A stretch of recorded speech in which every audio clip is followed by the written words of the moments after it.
دیکھیں ہم نماز جب پڑھتے ہیں تو ہم اللہ سے صرف ایک چیز مانگتے ہیں کہ اللہ ان کے راستے پہ لگا جن کو تو نے نعمتیں بخشی. ہم منزل نہیں مانگتے, ہم راستہ مانگتے ہیں, کیونکہ منزل پہ اللہ پہنچاتا ہے. جو ابھی آپ نے بات کی, یہ ہمیں بڑی غلط فہمی ہوتی ہے, یہ تکبر ہوتا ہے کہ میں نے بڑا کوئی کام کیا یا میں جیت گیا یا میں نے کوئی یونیورسٹی بنائی.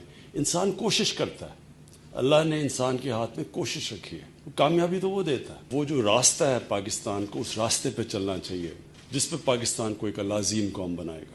ہم وہ راستہ ڈھونڈ رہے ہیں, وہ راستہ جو کہ قائد اعظم جس کی بات کرتے تھے, جو علامہ اقبال جس کی خواب دیکھتے رہے, وہ جو راستہ تھا اس راستے سے ہم بڑی دور نکل گئے. اور اس کی ایک بہت بڑی وجہ ہے, 15-20 سال کے بعد ایک ڈپینڈنسی سنڈرم آ گیا کہ ہمیں اپنے اوپر کانفیڈنس چلا گیا. ہمیں ایک کلونیلزم کا جو ایک بہت کلونیلزم تو ہے ہی تباہی ایک قوم کے لیے, کیونکہ ان کے اندر سیلف ورتھ کانفیڈنس ختم کر دیتی ہے. لیکن جو انہوں نے ہمیں ڈپینڈنسی سنڈرم پہ لگا دیا کہ ہم ایک غلام ذہنیت کے لوگ ہیں, جو بھی ترقی کرتی ہے تو وہ مغرب کرتی ہے اور ہم ان کی بس اسے سیکھتے ہیں, یعنی ہم اچھے غلام بن جائیں. میں جب پہلی دفعہ انگلینڈ کرکٹ کھیلنے گیا پاکستان ٹیم کے ساتھ, تو میرے سینئر پلیئرز جو تھے, میں تو 18 سال کا تھا, میں بڑی خواب لے کے گیا ہوا, تو میرے سینئر پلیئرز نے مجھے کہا اگر ہم انگریز سے عزت سے ہار جائیں تو یہی ہماری کامیابی ہے. یعنی وہ اتنا کمپلیکس تھا کہ ہم ان سے جیت ہی نہیں سکتے.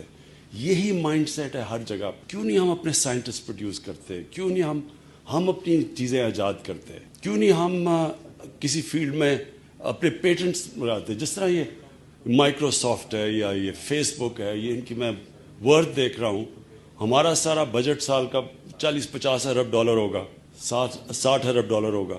اس کی ایک کمپنی کی ورتھ 2000 ارب ڈالر ہے. کیونکہ جو آپ نے بات کی کہ وہ ٹیکنالوجی انوویشن اس طرف نکل گئے ہیں, بس جو وہاں سے ہمیں چیز آتی ہے, ہم کاپیز بن گئے ہیں, ہم کاپی کرتے ہیں.